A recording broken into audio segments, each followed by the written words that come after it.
MacOS Catalina में auto dark mode को कैसे एनेबल कर सकते हैं जानते हैं इस वीडियो में।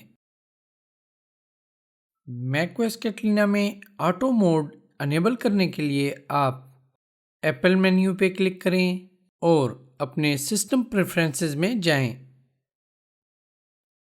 यहाँ पे आप जर्नल पे क्लिक कर दें।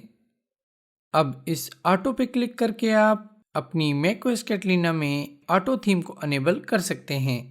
ऑटो मोड दिन और रात के हिसाब से आपके कंप्यूटर में लाइट और डार्क थीम को मैनेज करता है, यानी दिन के टाइम आपके कंप्यूटर पे ऑटोमेटिकली लाइट थीम और रात के टाइम डार्क थीम अप्लाई हो जाती है। मैकओएस कैटलीना और एप्पल से रिलेटेड दीगर वीडियोस देखने के लिए आप हमारे चैनल एमजेड लर्निंग को सब्सक्राइब कीजिए। Thanks for watching, have a nice day.